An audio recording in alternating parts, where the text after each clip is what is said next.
जय राधा माधवा कुंज बिहारी जय राधा माधवा कुंज बिहारी जय गोपीजन वल्लभा गिरिवरधारी जय गोपीजन वल्लभा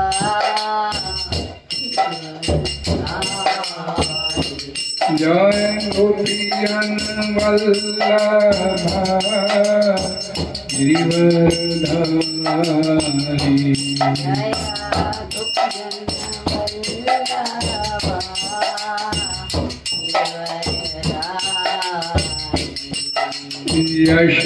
यशोधनंदन ब्रज जनरंजन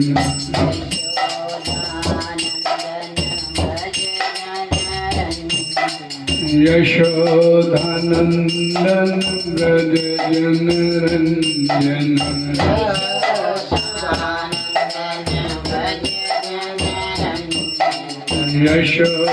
यशोधनंदन ब्रज जनरंजन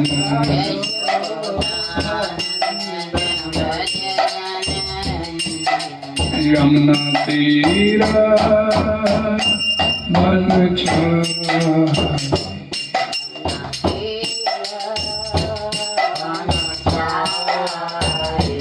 यमुना तीरा मन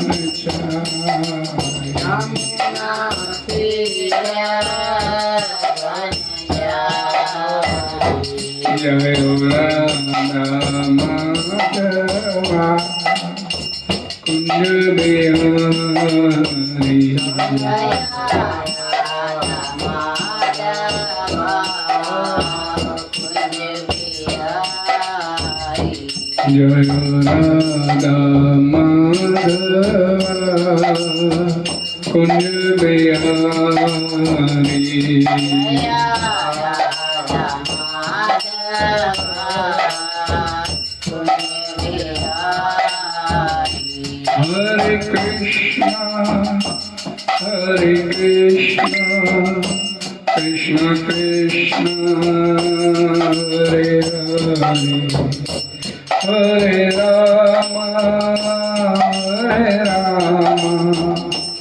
Ram Ram Hare Hare Hare Krishna, Krishna Krishna, Hare Hare, Hare Rama, Rama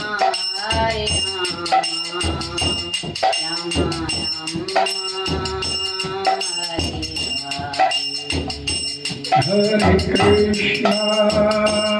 Hare Krishna, Krishna Krishna, Hare Hare, Hare Rama, Rama Rama, Hare Hare. Hare Krishna, Hare Krishna, Krishna Hare Hare, Hare Rama, Hare Rama, Rama Rama, Hare Hare.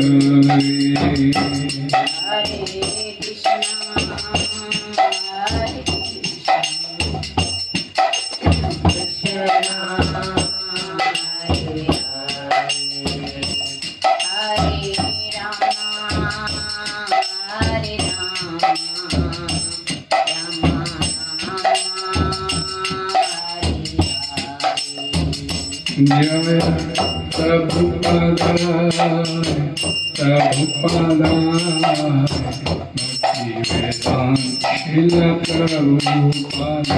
Jaya Prabhupada, Prabhupada, Bhakti Vedanta Prabhupada. Jaya Jaya Prabhupada, Prabhupada, Prabhupada, Prabhupada. Jaya Jaya Prabhupada, Prabhupada, Prabhupada, Prabhupada. Nitai गौर हरि बोल हरि बोल हरि बोल हरि बोल हरि बोल हरि बोल निताई गौर हरि बोल हरि बोल हरि बोल हरि बोल। हरि नाम संकीर्तन की जय युग धर्म हरि नाम संकीर्तन की हरे कृष्ण महामंत्र जय सामिल भक्त जय। देगी।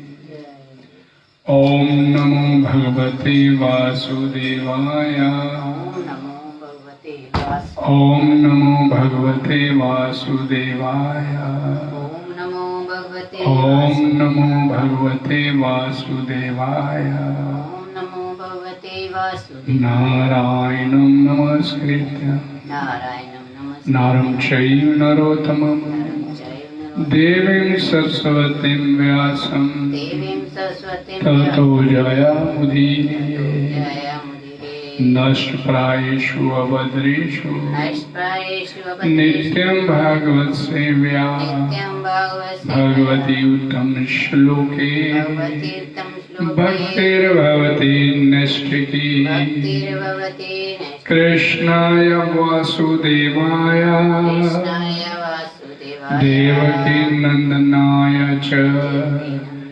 नंदगोकुमाराय कुमाराय गोविंदाय नमो नमः। गोविन्दाय नमो हरे कृष्ण। आज दिन शनिवार 27 जून संध्या समय भगवद गीता की क्लास में आप सभी का स्वागत है और आप सभी का बहुत बहुत धन्यवाद। चर्चा करेंगे श्रीमद् भगवद गीता यथारूप अध्याय 5 श्लोक संख्या नंबर 2। श्लोक इस प्रकार है।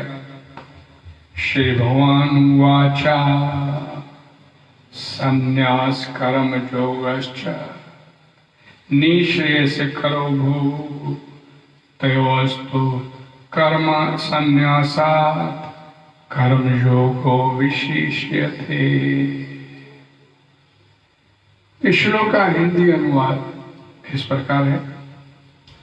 श्री भगवान ने कहा, उत्तर दिया, मुक्ति के लिए तो कर्म का परित्याग तथा भक्ति में कर्म योग दोनों ही उत्तम है, किंतु इन दोनों में से कर्म के परित्याग से भक्ति युक्त कर्म श्रेष्ठ है।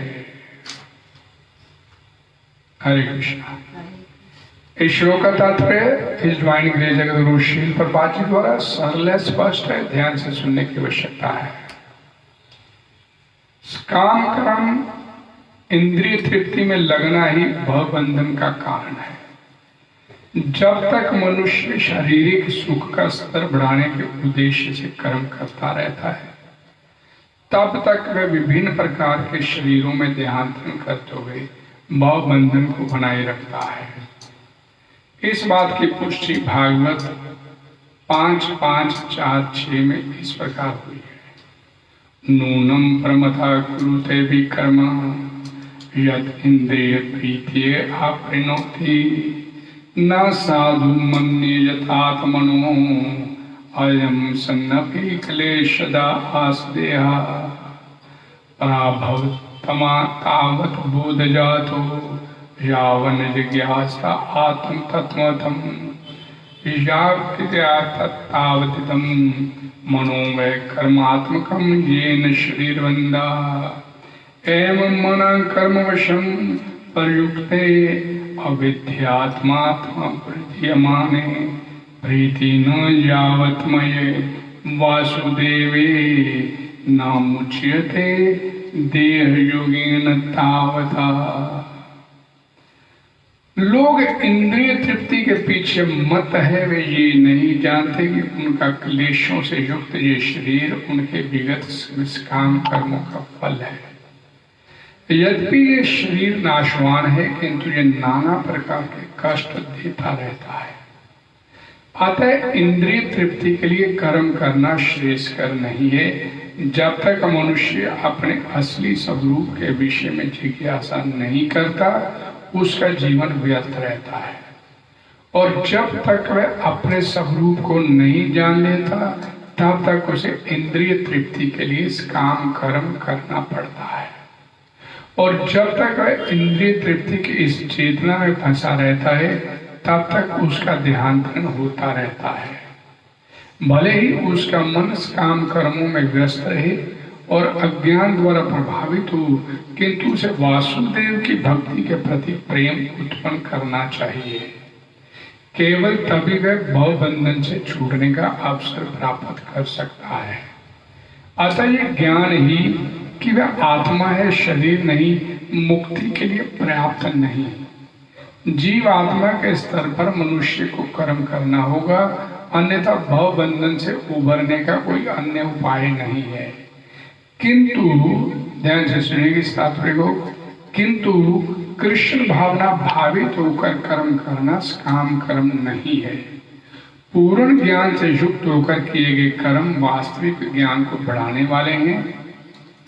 बिना कृष्ण भावना अमृत के केवल कर्मों के परित्याग से बुद्ध जीव का हृदय शुद्ध नहीं होता। जब तक हृदय शुद्ध नहीं होता, तब तक काम कर्म करना पड़ेगा। परंतु कृष्ण भावना भावित कर्म कर्ता को सबता काम कर्म के फल से मुक्त बनाता है, जिसके कारण उसे भौतिक अर्थात सांसारिक स्तर तक उतरना नहीं पड़ता। अतः कृष्ण भावना भावित कर्म संन्यास से सदा श्रेष्ठ होता है, क्योंकि संन्यास में नीचे गिरने की संभावना बनी रहती है। कृष्ण भावना अमृत से रहित संन्यास अपूर्ण है, जैसा कि शील रूप गोस्वामी ने भक्ति रस अमृत सिंधु में 248 पुष्टि की है। प्रापंचिकतया बुद्ध्या हरि संबंधित वस्तुमा मुमुक्षु भी परित्यागो वैराग्यम फलगु कथ्यते।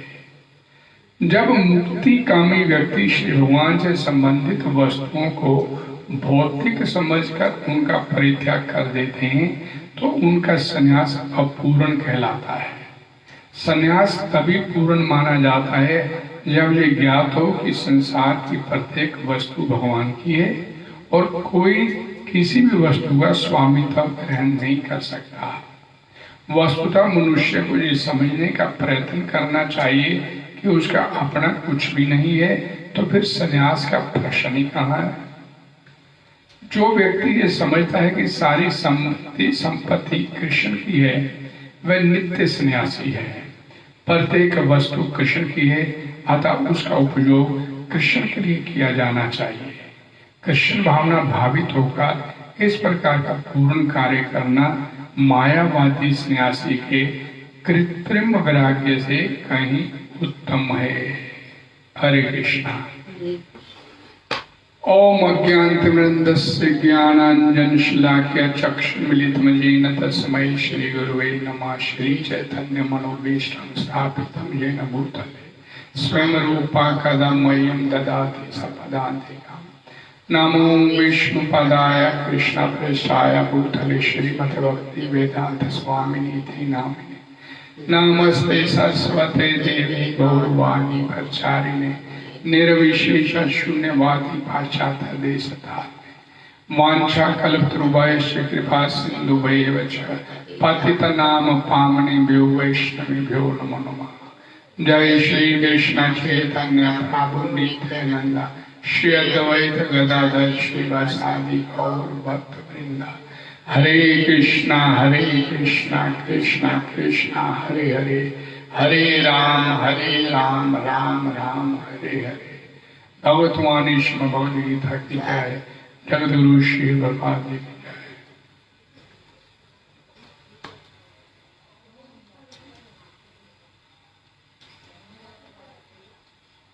संन्यास कर्म योगश्च निःश्रेयस्करा भुवो त्यस्तु कर्म संन्यासात् कर्म योग विशेष है।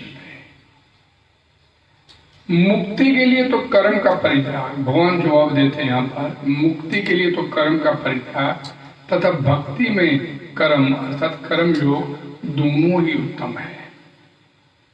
किंतु इन दोनों में से कर्म के परित्याग से भक्ति युक्त कर्म श्रेष्ठ है। क्यों बोला भगवान ने ऐसे?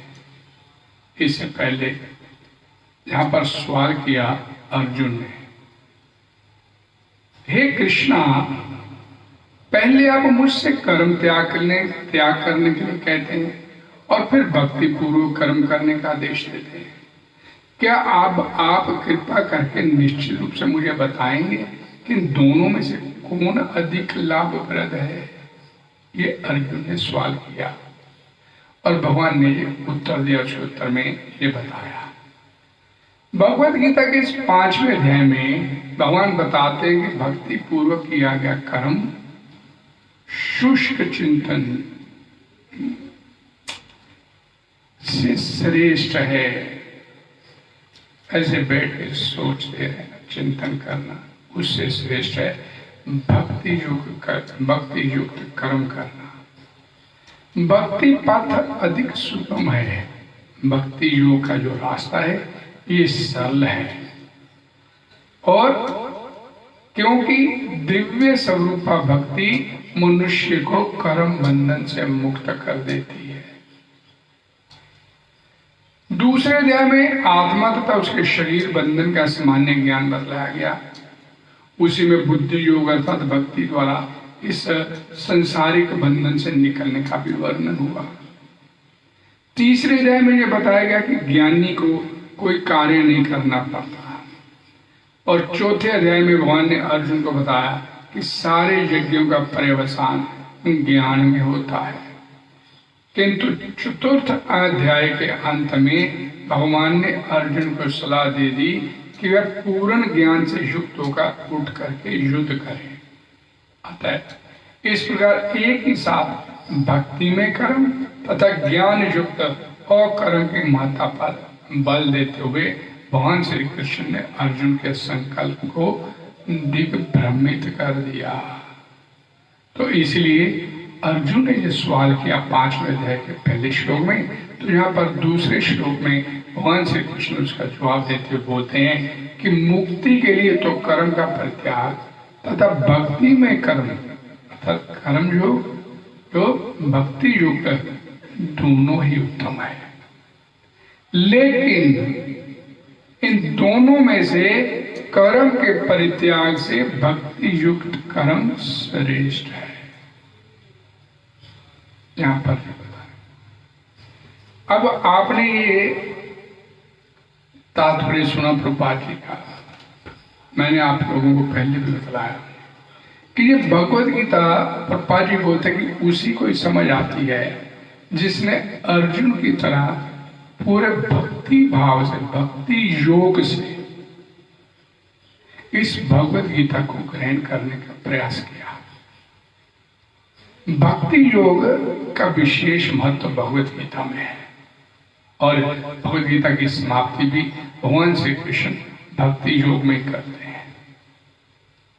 कर्म योग पहले, फिर ज्ञान योग, फिर कई प्रकार के योग भगवान ने बताए। कर्म योग, ज्ञान योग, तप योग, हठ योग, ये योग वो योग बता दिए। लेकिन अर्जुन भ्रमित होता रहा, लेकिन जब भगवान उसको ये योग बताए। प्रभुपाद जी ने इस पूरी भगवत गीता में भगवान के बताए हुए सारे रास्तों को, कर्म योग है, जो ज्ञान योग है, उसे भक्ति योग के साथ जोड़ के इसकी व्याख्या इतने सरल और सुगम तरीके से किया कि आम सामान्य व्यक्ति को भी इसे अच्छी तरह से समझ आ जाए। यहाँ पर प्रभुपाद जी ने बता दिया कि इंद्रिय तृप्ति में लगना, अपनी सेंसिटिविटी, यानी कि अपने लिए कर्म करना, जिसे हम बोलते हैं मेरे को कैसे आनंद आ जाए, मेरे को कैसे मजा आए जीवन में, ये सोचना इंद्रिय तृप्ति से हम बोलते हैं। ये ही वास्तव में संसार में बंधन का कारण है। ये जो हम 84 लाख योनि में घूमते हैं, बार बार जन्म लेते हैं, बार बार इसका कारण यही है कि हम अपने जीवन में कि मेरे को कैसे मजा आए, ये भाव हमारे जीवन में प्रमुख रहता है। और यही आपके बंधन का इस संसार में कारण है। जब तक मनुष्य शारीरिक सुख का स्तर बढ़ाने के लिए और कैसे बढ़िया जीवन मेरा आनंद में हो जाए, कैसे बढ़िया से बढ़िया सुख मेरे को मिल जाए, कैसे बढ़िया बढ़िया सुख में साधन में उपलब्ध अपने लिए करवा लूं, जब तक ऐसे उद्देश्य से वो कर्म करता है तब तक वह विभिन्न प्रकार के शरीरों में देहांतरण करता रहता है। ये शरीर छूटेगा तो अगला शरीर प्राप्त होगा। इस शरीर में सोचता है कि मैं कैसे ये बढ़िया से बढ़िया नींद लूं, कोई मेरी नींद में खलल नहीं डाले। जीवात्मा ये मनुष्य का चोला पहन के बढ़िया बढ़िया नींद की, मेरे को नींद में बड़ा आनंद आता है, नींद सोया रहूं यार, कोई डिस्टर्ब नहीं करे मेरे को। ये मनुष्य का चोला पहन के जब वो ऐसा स्तर पे आता है, इस स्तर पे अपने आप को ले आता है, तो ये उसका अलग अलग शरीरों में घूमने का कारण बन जाता है। उसके अंदर की ये इच्छा कामना रहती कि यार नींद बढ़िया होनी चाहिए। कोई बात नहीं, नींद चाहता है जीवात्मा शरीर को प्राप्त करने के बाद, तो फिर उसे नींद वाला शरीर उसे अगला प्रदान करवा दिया जाता है। चल रीछ का शरीर ले ले, 108 महीने सो, 4 महीने उठ के खाने पीने की सोचना। ये हमारे इस संसार में जमे रहने, रचे रहने, रमे रहने का ये प्रमुख कारण है। और यहाँ पर शिल प्रभुपाद ने इस तात्पर्य में भागवतम पुराण के पंचम अध्याय के पंचम स्कंद के पंचम अध्याय के श्लोकों की व्याख्या किया। ये श्लोक कौन बोलता है, जो मैंने यहाँ पर पढ़े थे तात्पर्य में। ये श्लोक भगवान ऋषभदेव बोलते हैं अपने पुत्रों को, कि लोग इंद्रिय तृप्ति अर्थात अपना मजा प्राप्त करने के लिए पागल हुए बैठे हैं। एवं घृषु सक्ता नाम प्रमत्ता नाम तदैया। हम जैसे गृहस्थी लोग इतना आसक्त हैं इस सांसारिक जीवन में, अटैच्ड हैं इस सांसारिक जीवन में, कि परमत्ता ना पागलपन के स्तर तक कोई आध्यात्मिकता की, कोई भगवत्ता की बात भी करे तो भाई समय नहीं है। आप कभी देखिएगा इस बात को, समझिए इस बात को। हमारे एक आचार्य, मैं वृंदावन में एक प्रवचन सुना, बड़ा एप्लीकेबल है, जो वास्तव में संसार से निकलना चाहते हैं गृहस्थी लोग, उनके लिए उन्होंने एक बड़ा सरल उपाय बताया कि जब आप के पास कोई संसारिक व्यक्ति आ जाए और आपका भजन रुक जाए, उसमें आपका भजन रुकता है, उसमें रुकावट आ रही है, व्यक्ति आके संसारिक बातें करेगा, आपने दूर से उसे देख लिया आते हुए, तो आपने अपनी माला हाथ में ले ली और आते ही उसको क्या बोलना है, अरे भाई तू अच्छा हो गया, आ गया। एक के दो हो जाएंगे तो बढ़िया भगवान के नाम का सिमरन होगा, चल यार इकट्ठे बैठ के जाप करते हैं, मेरा भी माला का जाप पूरा नहीं हुआ था। और जो संसारिक व्यक्ति होगा उसकी रुचि कभी भी नहीं होगी। वो ऐसी बात सुनते ही उसका पहला जवाब क्या होगा, अरे नहीं भाई मैं इधर से वैसे ही तेरे को दुआ सलाम करने आया था। आया तो वो था बैठने के लिए,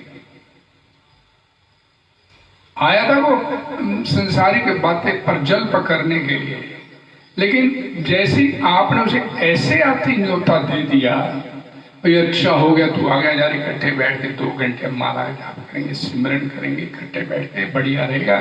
तो उसे चूपते क्या बोलेगा, अरे भाई नहीं, मैं तो वैसे ही इधर से निकला था, मैंने सोचा तेरे को हाय हेलो कर। अच्छा तू कर ले माला, मैं चलता हूं, वो तुरंत निकल। इससे आपके 2 प्रयोजन सिद्ध हो जाएंगे। पहला प्रयोजन क्या कि आपके भक्ति में उसकी रुकावट निकल गई और निकल जाएगा। और दूसरा प्रयोजन ये सिद्ध हो सकता है कि आपके ऐसा न्योता देने से उस व्यक्ति को हो सकता है कि उसके अंदर का कोई पुण्य कर्म जागृत हो जाए और सोचे चले यार बैठ के तेरे साथ सिमरन कर लेता हूं, आपका भी कल्याण हो जाएगा, क्योंकि आपने उसे भगवान की सेवा में लगा दिया। तो ये एक संसारिक लोगों से बचने का ये एक सबसे बढ़िया सरल उपाय है। अपना भी कल्याण, उसका भी कल्याण हो सकता है, उसका भी कल्याण हो जाएगा अगर वो बैठ गया। तो ये बड़ी महत्वपूर्ण बात है। लेकिन क्योंकि हम ही निकलना नहीं चाहते संसार से, तो अंदर से पसंद हो जाए, चला आ गया यार, 2-4 मल्ले मुल्ले की इधर उधर की बातें पता चल जाएगी, पता ये हमारी स्थिति होती है। और फिर हम कई बार ये भी सोच लेते हैं, यार इस व्यक्ति को ऐसे कहूंगा तो यार क्या मेरे आने पे माला लेके बैठ गया। ये हमने ऐसा सोचा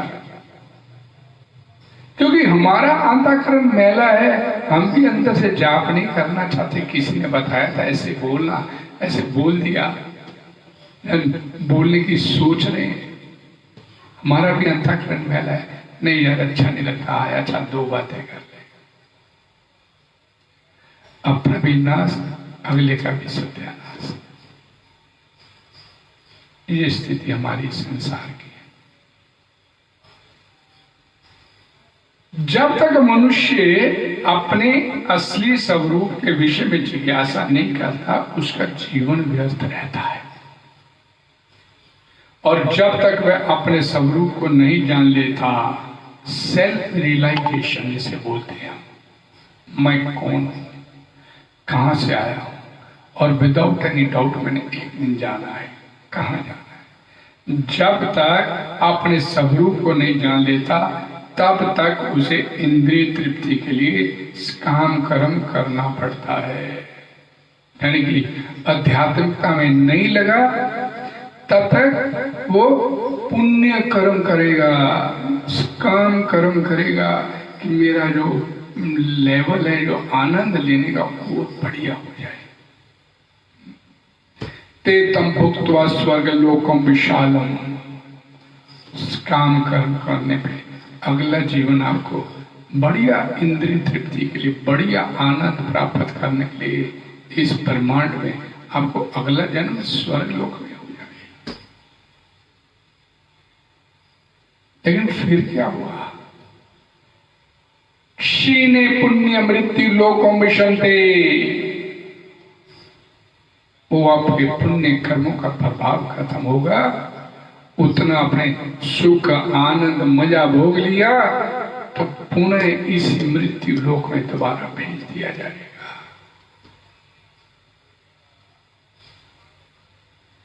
जन्म मरण खत्म नहीं होना काम कर्म करने से, पुण्य कर्म करने से जन्म मृत्यु का चक्कर नहीं खत्म हो सकता।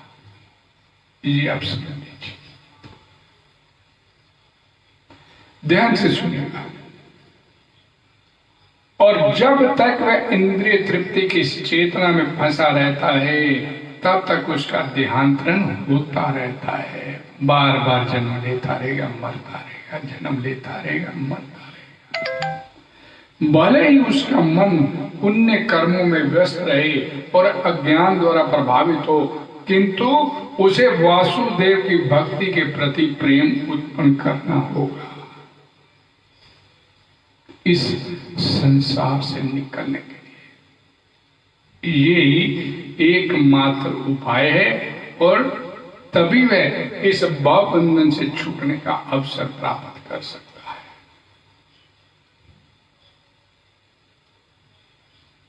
उसे भक्ति में हर हालत में लगेगा जरूर, एक बात और तय है, लगेगा वो जरूर। इस जन्म में नहीं तो अगले जन्म में, अगले में नहीं तो अगले में, अगले नहीं तो अगले। पानी का प्रवाह ऊपर से नीचे की ओर चलता है और एक दिन उसका ये सफर भगवान के श्री चरणों में आके खत्म होगा। लेकिन ये उसके ऊपर निर्भर करता है कि वो कितना समय संसार में और रचे रमे रहना चाहता है। इसके लिए भगवान ने उसे कर्म करने की स्वतंत्रता दी हुई है, फ्रीडम टू वर्क दिया हुआ है, और वो स्वतंत्रता का दुरुपयोग करता है, अर्थात अपने मजे के लिए कार्य करता है, अपनी इंद्रिय तृप्ति जिसे हम बोलते हैं अपनी भाषा में, तो उसका ये ध्यान का चक्कर चलता रहता है। लेकिन एक दिन उसे इस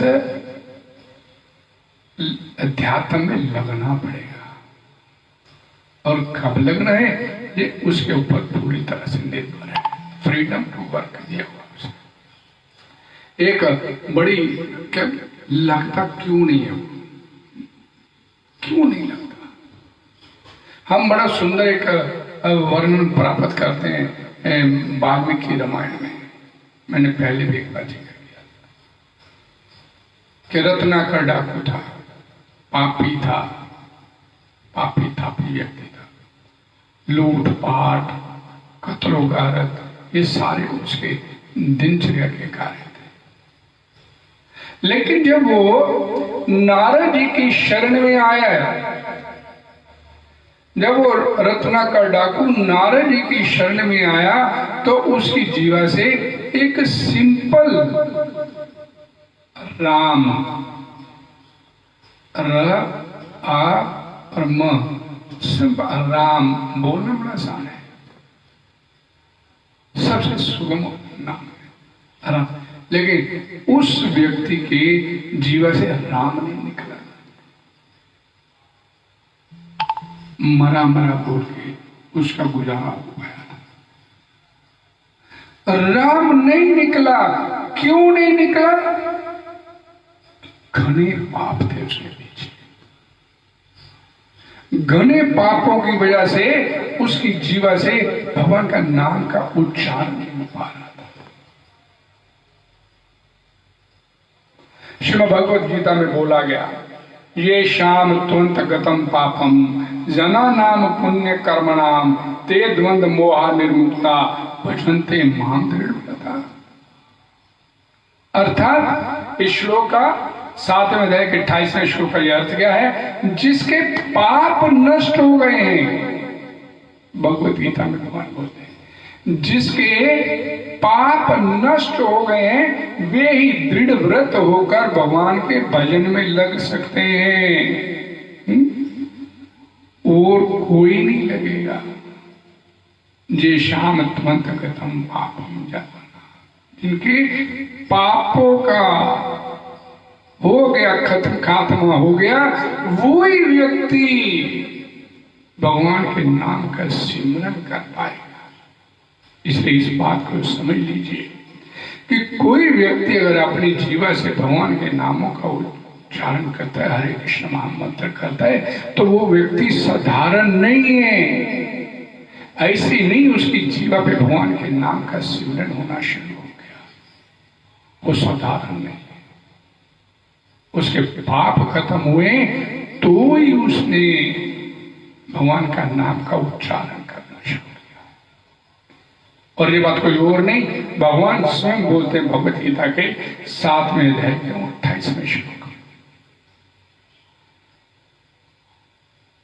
एक महात्मा कहीं जा रहे थे, ये बंगाल की बात है,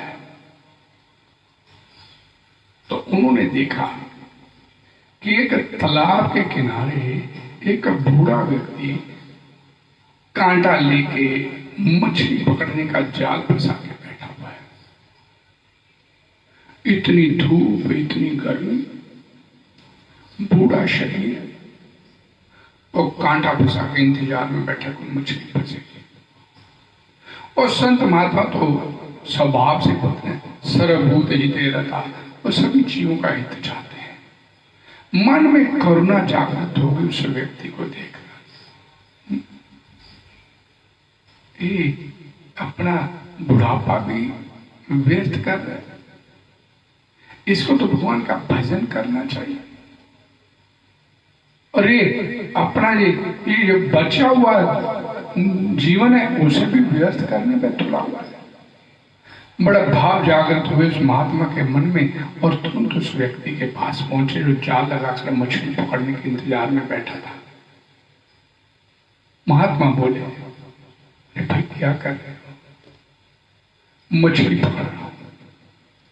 क्यों भाई? ये मेरी रोटी रोजी है, जीविका है। अच्छा, कितनी मछली पकड़ लेते हो?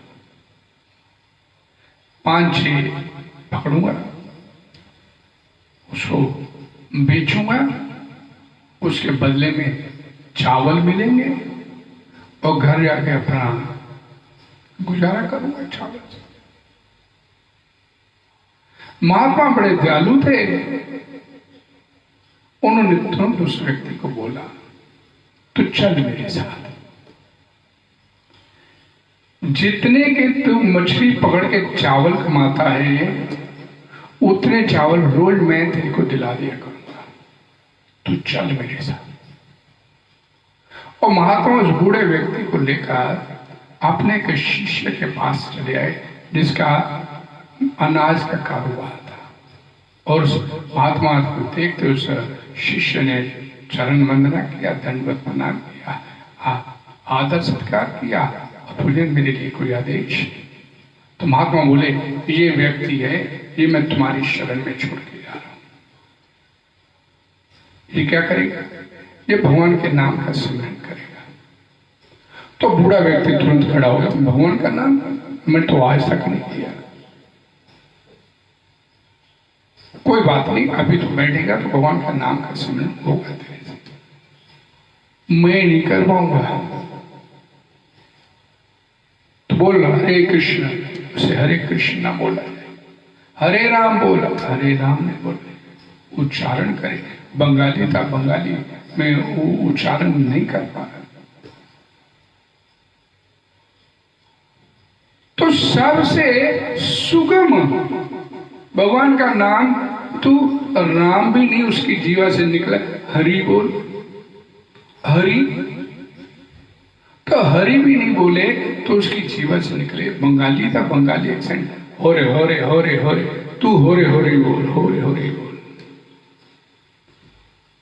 और महात्मा बोले, तू होरे होरे ही बोल। तो अपने शिष्य से बोले, ये शाम को जब यहां से जाए आपकी दुकान से बाहर बैठा है, होरे होरे होरे होरे बोलेगा, तो इसको जाते समय इतने चावल इसको दे देना, ठीक है? जो आगे हम वो व्यक्ति वहां बाहर बैठ गया और बाहर बैठ बैठ हो रहे हो रहे हो रहे हो रहे, और कभी कभी अंदर देखे, मालिक देख तो नहीं रहा, और देख रहे हो रहे हो रहे हो रहे हो रहे। और फिर 1 घंटा बड़ी मुश्किल से उस व्यक्ति ने काटा। महात्मा तो चले गए और व्यक्ति को 1 घंटा काटना मुश्किल हो गया। और फिर उस दुकान मालिक से बोला कि मैं लघु शंका के लिए मेरे को जाना है। हाँ, तो जाओ। लघु शंका के लिए हो गया, तो फिर लौट के वापस उस दुकान पे नहीं आया।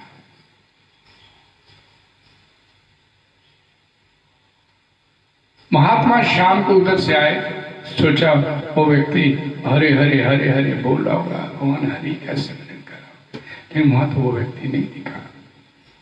कहाँ गया? बोले वो तो लघु शंका के लिए उसने बोला था और उसके बाद पलट के वापस नहीं आया।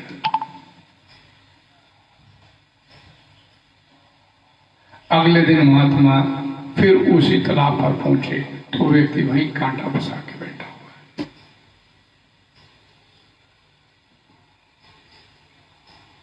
हरि का नाम क्यों नहीं निकलता?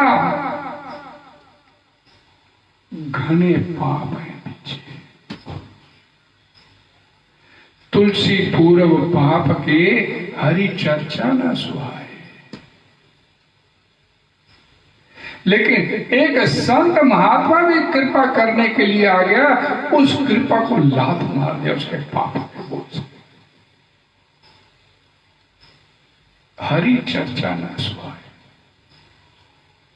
किसी भी संसारिक व्यक्ति से बात करो, अध्यात्म की बात करोगे तो आपका मित्रता छूट जाएगी, उसके साथ संबंध छूट जाएगा, सब कुछ खत्म हो जाएगा। अरे यार, इस व्यक्ति के पास क्या जाना है, ये तो ऐसा है, डर देखो हरे कृष्णा करता रहता है। ये स्थिति हमारे जीवन की। हर व्यक्ति ने चलना इस तरफ है। कितने जन्म लेगा ये उसके ऊपर अपने ऊपर निर्भर करता है। सत्संग में रुचि। शीला प्रभुपाद जी के पास में एक व्यक्ति आया था। क्या कि मैं भी इस्कॉन को ज्वाइन करना चाहता हूं, क्या नियम है? क्या नियम है आपके? मैं क्या करूं कि मेरे को भी आप इस्कॉन में शामिल कर लीजिए। तो प्रभुपाद जी बोले 16 माला का जाप कहानी करूंगा, मांसाहार नहीं करना, जुआ नहीं खेलना, नशा नहीं करना, इलिसिट सेक्स अवैध स्त्री पुरुष संग नहीं करना, ये 4 काम त्याज्य है। अरे ये छोड़ देंगे तो जिएंगे किसके लिए? किसके लिए जिएंगे अगर ये 4 काम छोड़ दें?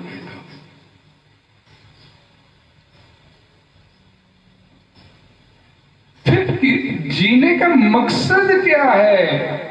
वो व्यक्ति बोला और ये कह के कि ये मेरे लिए असंभव है, छोड़ के चला गया। इस कौन में वही व्यक्ति आएगा जो भगवान द्वारा दी गई स्वतंत्रता का, फ्रीडम टू वर्क का सदुपयोग करना चाहता है, जो वास्तव में जन्म मृत्यु रोग बुढ़ापा जैसी समस्याओं का हल वास्तव में चाहता है, वही आएगा। बड़ी संस्थाएं हैं, आपके ऊपर कोई प्रतिबंध नहीं लगाएंगी, उल्टा आपको संसारिक सुविधाएं देंगी। भाई हमारे यहाँ आओगे तो ये इतना सस्ता मिलेगा, हमारे यहाँ आओगे तो ये करने को मिलेगा, हमारे यहाँ आओगे तो ये भी मिल जाएगा। कोई प्रतिबंध नहीं है। मनुष्य जीवन प्रतिबंध के लिए ही मिला है। तपो दिव्यम पुत्र का येन सत्वम शुद्धेत जस्मात् ब्रह्म सौख्यम तन अनंतम। ये मनुष्य जीवन मिला है। भगवान ऋषभदेव बोलते श्रीमद् भागवतम पुराण में, ये तपस्या करने के लिए मिला है। कुत्ते बिल्लियों के लिए आहार निद्रा भय मैथुन के लिए नहीं मिला है जीवन। और हम ये कुत्ते बिल्लियों वाला जीवन आहार निद्रा भय मैथुन के लिए जीते जा रहे। जब मन में आया खा लिया, जब मन में आया सो लिया, जब मन में आया सेक्स कर लिया। जानवर भी अपने प्रतिबंध लगा के रखता है। कभी देखिएगा कुत्ता बीमार हो जाए तो खाना पीना छोड़ देता है। इस मनुष्य जीवन में कोई प्रतिबंध नहीं। आहार निद्रा भय मैथुन में फंसा जाए। रामायण में बालकांड में वर्णन आता है कली केवल मल मूल मलिना, पाप प्यो निधि जन्मन मीना। इस श्लोक का अर्थ सुनिए। कलयुग में ऐसा जोरों से पाप छा जाएगा कि मनुष्य का मन जल में मछली की तरह, जैसे जल में मछली रमी रहती है, मछली को जल से बाहर निकाल दो, वैसे पापों में रम जाएगा। पाप करने के बिना सोचेगा ये जीवन कैसा है यार, पाप नहीं करूंगा तो जीवन कैसे जीऊंगा। मछली को जल से दूर कर देने पर मछली घबरा जाती है, दुख उठाती है। उसी तरह अगर ये समझ आ जाए मछली को कि तुम्हें जल से दूर कर देंगे तो वो घबरा जाएगी। लेकिन ये स्थिति अब मनुष्य की होती चली जा रही है। आज अगर ये कह दिया जाए ये काला धंधा मत करो, छल कपट झूठ मत बोलो, बेईमानी मत करो, न्याय संगत से जो मिल जाए उससे गुजार करो, तो जवाब क्या मिलता है? ओ प्रभु जी, छल कपट के बिना तो जीवन ही नहीं हमारा चल पाएगा। झूठ कपट के बिना जीवन नहीं चल पाएगा। पाप प्यो निधि जन्मन मीना। जैसे मछली जल के बिना नहीं रहती, अब स्थिति कलयुग में ऐसी चलती चली आ रही है कि मनुष्य का जीवन भी पाप के बिना नहीं चल पाएगा। हर व्यक्ति अपने स्वार्थ की सोचेगा और अपने स्वार्थ को साधने के लिए हर प्रकार का पाप करने पे उतारू हो जाएगा। श्रीमद् भागवतम पुराण में बोला गया, नाते विदु स्वार्थ गतम ही विष्णु। प्रहलाद महाराज बोलते हैं कि संसार में, इस सृष्टि में भगवान श्री हरि के चरण कमलों के बिना जीवात्मा का कहीं भी स्वार्थ पूरा नहीं हो सकता। लेकिन अब कलयुग की भयानकता कि जीवात्मा सोचता है कि पाप के बिना जीवन नहीं चल सकता। पाप नहीं करूंगा तो भाई मेरा तो गुजारा नहीं होगा, बच्चे कैसे पालूंगा? ये स्थिति हमारी होती चली। इन बातों से ऐसा नहीं सोच लेना चाहिए कि पापी व्यक्ति का कभी भी भगवान में, भजन में वो नहीं लग पाएगा। इस कलयुग की भयानकता को देखते हुए ही भगवान श्री कृष्ण ने भगवत गीता में इसीलिए ये बोला था, अपि चेत सुदुराचारो भजते माम अनन्य भाग साधु रेव समंतव्य। और यही स्पष्ट सिद्ध किया था रत्नाकर डाकू ने। भगवान बोलते हैं तू कितना ही बड़े से बड़ा पापी दुराचारी ठीक ठाक कत्लो गारत करने वाला क्यों ना हो, लेकिन अगर तूने अनन्य भाव से मेरा भजन करना शुरू कर दिया तो मैं तेरे को अपना भक्त मान लूंगा। और ऐसी बात अगर भगवत गीता की सही नहीं होती तो आज रत्नाकर डाकू वाल्मीकि भी नहीं हुआ होता।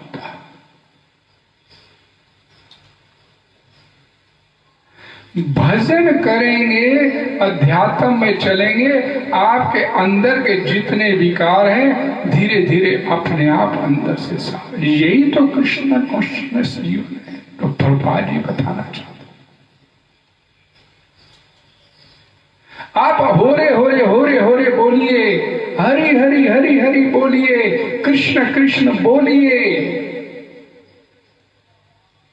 इनके बोलने से, इन नामों का उच्चारण करने मात्र से अंदर के विकार, मैंने पहले भी आप लोगों को बोला था,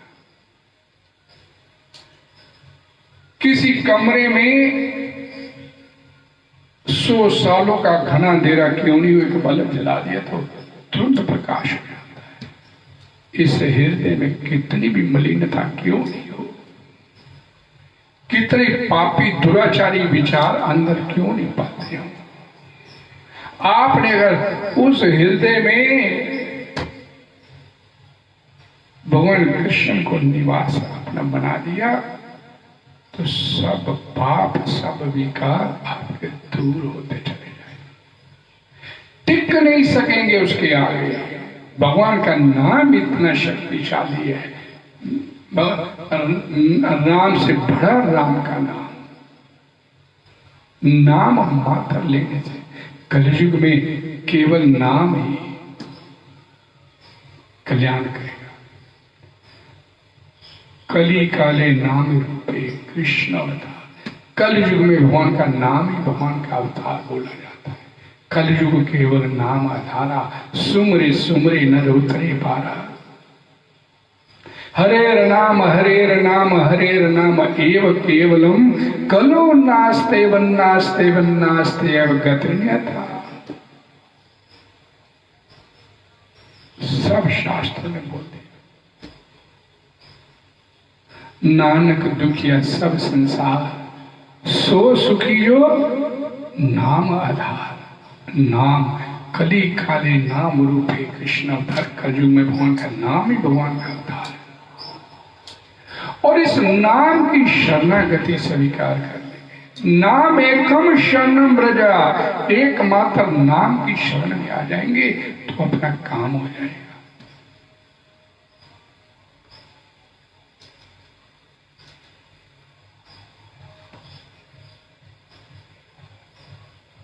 एक बात और बड़ी महत्वपूर्ण है, समझने वाली बात है। अक्सर लोग कहते हैं प्रभु नाम जप तो करते हैं, लेकिन नाम जप मन नहीं लगता, मन इधर उधर भागता है।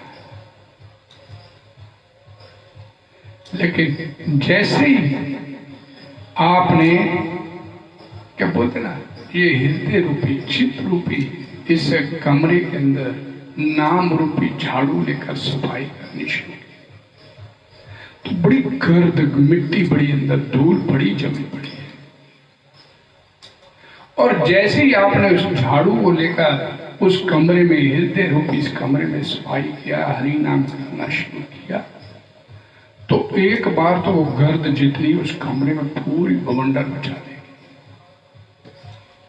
लेकिन सफाई करते रहिए, कर झाड़ू मारते रहिए, नाम सिमरन करते रहिए। मत सोचिए कि एक कोई प्रभाव नहीं दिखा, नाम प्रभाव दिखा रहा है, वो आपका अंदर सफाई होनी शुरू हो गई। और धीरे धीरे जितनी भी गर्द है, जितनी भी धूल है, एक दिन सब निकल जाएगी और यही नाम आपको सबसे अच्छा लगना शुरू हो जाएगा। लेकिन झाड़ू मारना मत छोड़िए। इस चित्त रूपी कमरे के अंदर यही आपको पार कराएगा, ये नाम ही आपको पार कराएगा। यहाँ प्रभुपाद जी बोलते हैं, ध्यान से सुनिएगा इस बात।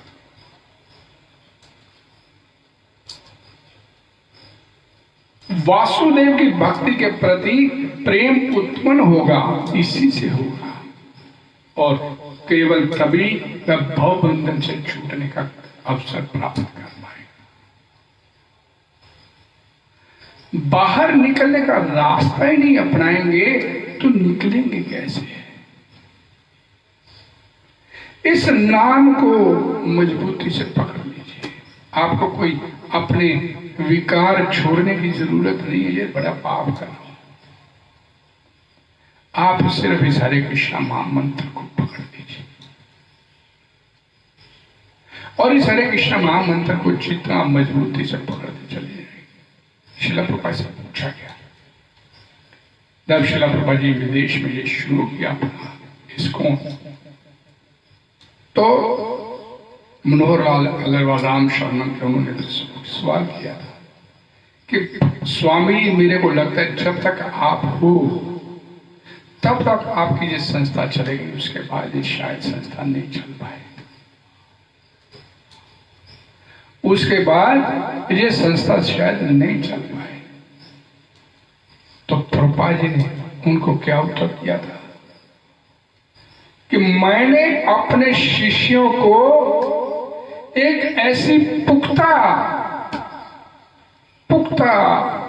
वस्तु प्रदान कर दिए जिसको अगर ये मजबूती से पकड़ के रखेंगे तो कोई माया इनके ऊपर प्रभाव नहीं डाल सकती। और पुख्ता वस्तु क्या है? पुख्ता वस्तु हरे कृष्णा कृष्ण कृष्ण हरे हरे, हरे राम राम राम हरे हरे, ये महामंत्र मैंने इनको दे दिया। ये महामंत्र को जब तक ये पकड़े रखेंगे तब तक माया इनके ऊपर प्रभाव नहीं डाल सकती। इस नाम की शरण में रहेंगे। और यही बात भगवत गीता में भगवान श्री कृष्ण ने बोली, दैवी ही ऐसा गुणमयी मम माया दुरत्या मामेव ये प्रपद्यन्ते माया में धाम तरंती है। माया को तर जाएगा, पार कर जाएगा अगर मेरी शरण में जो आ गया। और नहीं तो भगवान ने बोल दिया मम माया दुरत्या। भक्ति योग की बात की यहां पर कई पप्पा जी ने बोला क्या कि भक्ति में कर्म, इन दोनों में से कर्म के परित्याग से भक्ति युक्त कर्म श्रेष्ठ है। भक्ति युक्त कर्म, व्हाट इज दैट भक्ति युक्त कर्म? भक्ति योग में किया गया आपका हर कर्म, कृष्ण भावना अमृत में किया गया आपका हर कर्म दूसरों का कल्याण करेगा। माधव सेवा ही वास्तव में मानव सेवा है। श्रीमद् भगवत गीता के 12वें अध्याय के भक्ति योग, 12वां अध्याय भक्ति योग, छोटा सा 20 श्लोक, 13 नंबर श्लोक से लेकर 20 नंबर श्लोक तक भगवान श्री कृष्ण इसका वर्णन करते हैं। अद्वेष्टा सर्वभूतानां मैत्रेय करुणा एव च निर्ममो निरहंकारा समसुख दुःखा क्षमी। मैत्रेय करुणा एव च, तो दूसरे समस्त जीवों के प्रति मित्रता का भाव और दयालुता का भाव जिसके अंदर होता है वो कृष्ण कॉन्शियसनेस। ये भगवान बता रहे हैं कि भक्ति योग, भक्त के अंदर ये गुण होना चाहिए। कृष्ण कॉन्शियसनेस जो व्यक्ति है उसके अंदर के ये गुण है। यस्मात् न उद्विजते लोको लोकान न उद्विजते च हर्ष अमर्ष भय उद्वेगो मुक्तो यश च में प्रिय। जो ना किसी को दुख देता है और ना ही किसी के दुख मिलने पे विचलित होता है। हर्ष अमर्ष भय उद्वेगो संभाव रहता है। ये भक्ति है, ये कृष्ण भावना भावित व्यक्ति का कर्म। भगवत गीता के ये 8 श्लोक जिसमें भगवान स्वयं बोलते हैं मेरे भक्त के अंदर ये गुण होने चाहिए।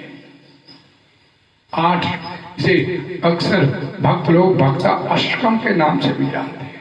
गुरुवाष्टकम, मुझे पढ़ने सारे अष्टकम, जगन्नाथ अष्टकम, चौराष्टकम, ये भक्ताष्टकम 8 श्लोक भगवत गीता के 12वें अध्याय के 13 से लेकर 20 श्लोक। ये सिर्फ भगवान बताए कि ये मेरे भक्त के अंदर ये गुण होना चाहिए और ये गुण ये दूसरों के कल्याण के लिए। भक्त को अपना अपने कल्याण की चिंता नहीं होती, सर्वभूत हिते रता, वो दूसरों का कल्याण कैसे हो जाए उसमें। इसलिए यहाँ पर क्या बोल दिया गया कि सन्यास, अगर वो कृष्ण भावनामय सन्यास नहीं है तो वो सन्यास भी बेकार है। प्रभुपाद जी ध्यान से सुनिए।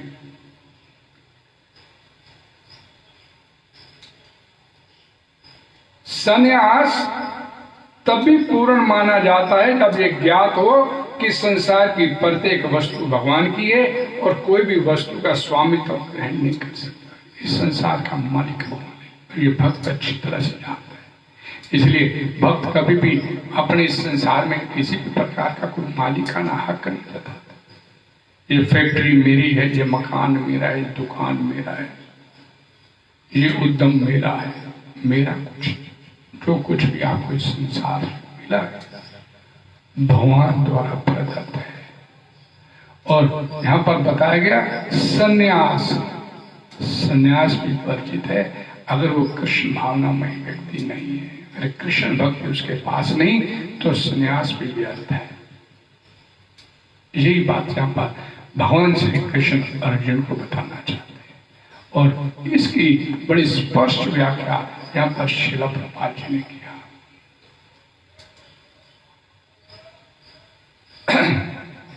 प्रत्येक वस्तु कृष्ण की है, अतः उसका उपयोग कृष्ण के लिए किया जाना चाहिए। कृष्ण भावना भावित होकर इस प्रकार का पूर्ण कार्य करना मायावादी सन्यासी के कृत्रिम वैराग्य से कहीं उत्तम है। स्पष्ट कर दिया श्रील प्रभुपाद जी।